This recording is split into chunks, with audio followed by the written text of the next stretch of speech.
Hey guys, this is Dr. McGrath, and we're going to talk today a little bit about chemistry.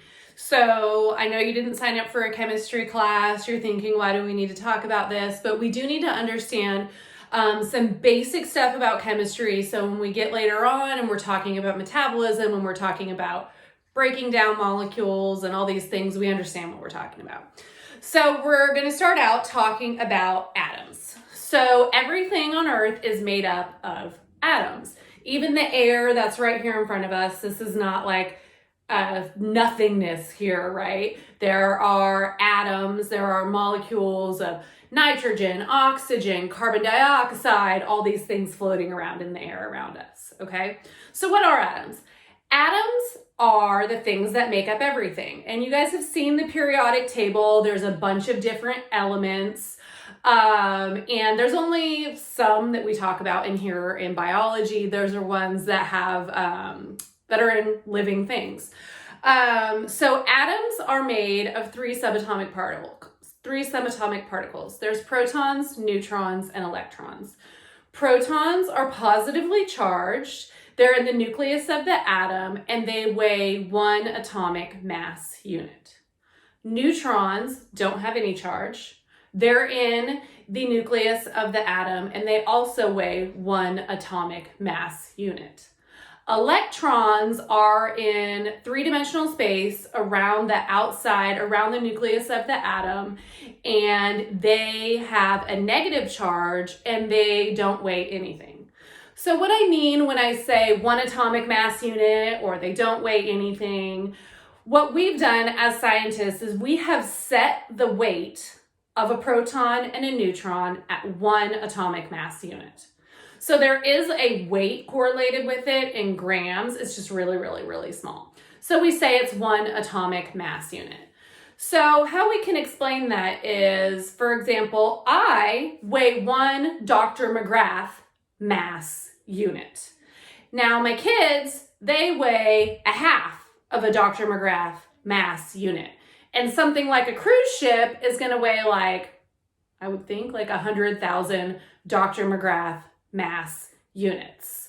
So when I say an electron doesn't weigh anything, it doesn't really weigh nothing. Just when we set the weight of a proton and a neutron at 1, the weight of an electron is totally negligible. So back to that cruise ship. If I set 1 mass unit as the weight of a cruise ship, then my mass would be negligible. You could have like 50 people get on a cruise ship and it probably doesn't weigh any more or any less, right? You probably couldn't sense that. And so that's when we say that a proton and a neutron each weigh 1 atomic mass unit and an electron doesn't weigh anything. Its weight is really negligible. So now back to those protons, neutrons, and electrons. So protons, the number of protons present in the nucleus determines what element you have. So if there are 6 protons, it's going to be carbon. It's always going to be carbon. The atomic number for carbon is 6. There are 6 protons in carbon. The number of electrons in an atom and the number of neutrons in an atom can change, but the number of protons can never change. If you change the number of protons, you change what element you have. So the number of protons is the atomic number. They're positively charged, and it's in the nucleus. The other thing in the nucleus is the neutrons. The neutrons don't have any charge, but they do weigh 1 atomic mass unit. Neutrons determine what isotope of the element it is. So an isotope is kind of like another version. So you could have carbon that has, it's carbon 12. So it weighs 12 atomic mass units. You could have carbon 13, carbon 14. Carbon 13 weighs 13 atomic mass units. Carbon 14 weighs 14 atomic mass units. However, each of them only have 6 protons. What changes in each of those atoms is the number of neutrons. So how we figure out the weight of an atom is we add the protons plus the neutrons, and that equals the mass. Now, if we're dealing with carbon, then we know it's got to have 6 protons. If it had any more protons, it wouldn't be carbon. If it had any less protons, it wouldn't be carbon. So we know that protons is 6. We don't know the number of neutrons, but in this example, I'm telling you that carbon weighs 12 atomic mass units. So we know 6 plus something, our number of neutrons, equals 12. Well, that's pretty easy math. In this case, we know 6 plus 6 equals 12. So the number of neutrons is going to be 6.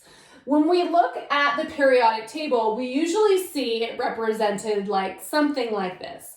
There's going to be a letter, and then there's going to be 2 different numbers on here at least. And it depends on the artist of where those numbers are. But there's a bigger number and a smaller number. The smaller number is the atomic number, which is the number of protons, which never changes.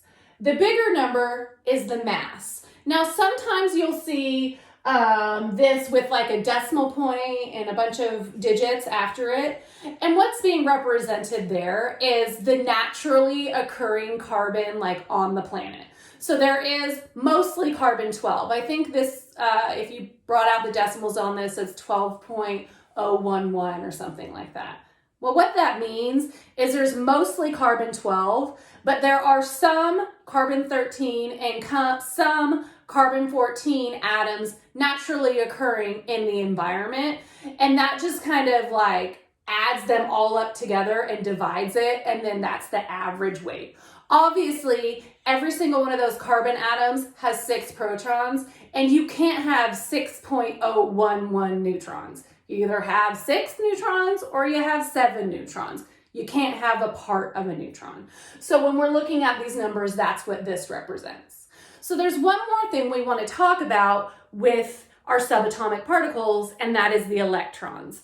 The electrons determine the charge of the atom. All right, and so if the atom is neutral, it doesn't have any charge, the charge is 0, then we can figure out the math. Well, we can figure out the math for any charge very easily. So what it is protons minus electrons equals charge. All right, so if we're going to look at this atom here, this carbon atom, and we're going to say it's not charged. Now, if it was charged, you would see something like this, carbon, and you would see like a little +2 or maybe a minus sign or something like that.